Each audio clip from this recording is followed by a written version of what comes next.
I am here with Nick Patrick. He's the founder and CEO of Radar. How are you, Nick? Doing great. It's my first time in Brazil ever, and I'm very excited to be here. Yes. How do you see this show in Brazil? This is your first time? First time in Brazil. First time. We honestly just got to the show, but I have to say it's very impressive. There's some great exhibitors here. We're excited to meet a lot of customers today. So everything's great so far. And what are the main innovations Radar is bringing to this show here in Rio? Sure. Well, we have lots of innovations to talk about. Honestly, our main purpose for being here is just to meet our customers. We launched in Brazil with about 7 operators.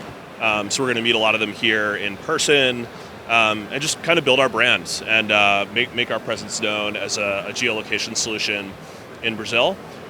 Innovation-wise, what we're really focused on this year is delivering the best geolocation solution for regulated iGaming, but at fair pricing that really scales, which has been very attractive to the Brazilian market. We've been investing a lot in reporting and advanced anti-fraud capabilities in the products.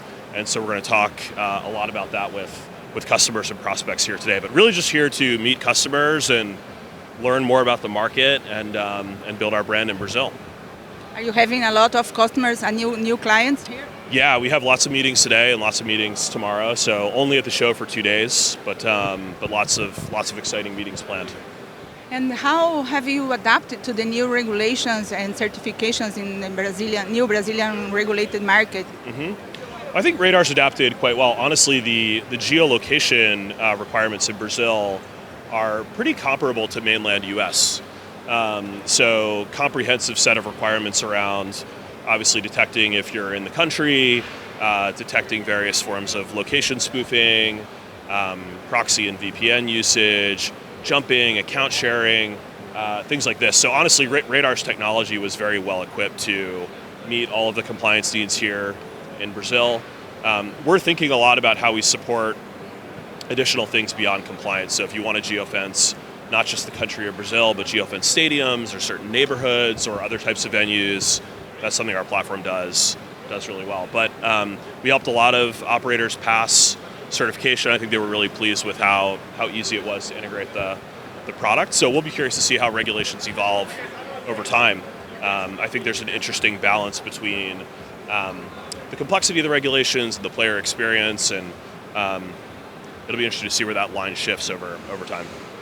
And your opinion about the new regulation, the regulation in Brazil, what is your opinion?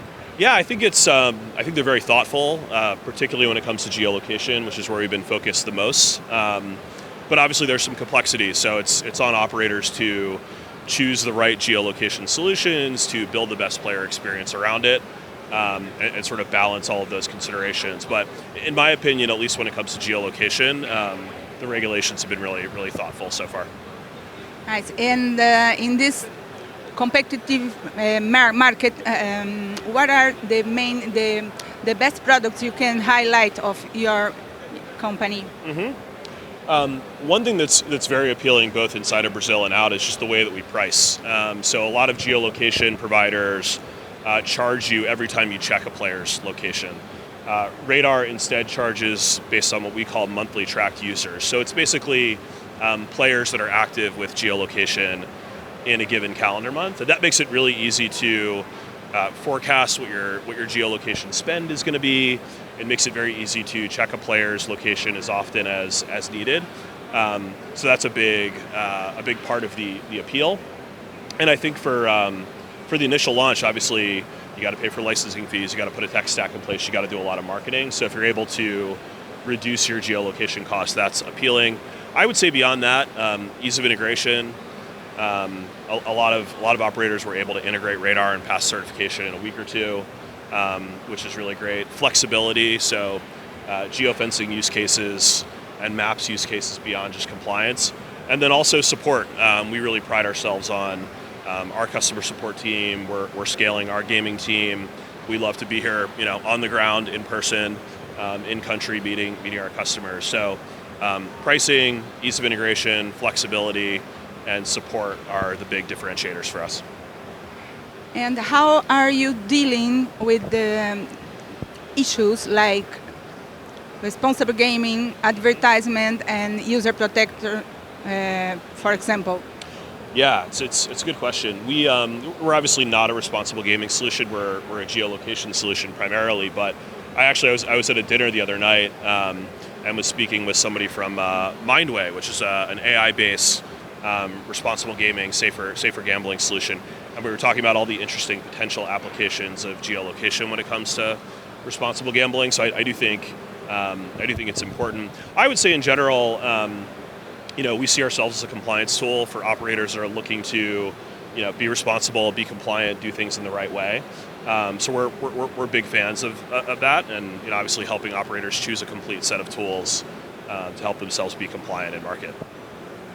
And how do you see the future of iGaming and sports betting in Brazil? I hope it's going to grow. My understanding is that the vast majority has sort of moved to the legal, regulated market, but I think there's still some market share that needs to shift over. I think the market is going to continue to grow. Brazil is obviously a very large, dynamic country, and hopefully, folks are going to do it the right way, and the market is going to grow. I think it's very important that compliance is taken seriously, responsible gambling is taken seriously, and you want the market to ultimately be a positive force in the country, right? So we think a lot about what role we can play as a geolocation provider to help support that. And for you, what are the biggest challenges and opportunities in Brazil for you, for your company? Yeah, I would say biggest opportunities for us is just continuing to win more market share. One thing that we observed was a lot of operators that were entering Brazil, they wanted to sort of de-risk a launch by choosing a slightly more popular geolocation solution. We're relatively new to the gaming space, but I think now we're seeing as folks are live in market, they're spending more time optimizing their tech stack, they're exploring switching to Radar. So we won a lot of initial customers and supported a lot of successful launches, but I think we'll see a lot of existing operators shift over as well. So my hope is that we have the majority of the Brazilian geolocation market this year. We'll see, and it all starts right here. So, yeah. I spoke with Nick Patrick from Radar. Thank you, Nick. Thank you so much for having me.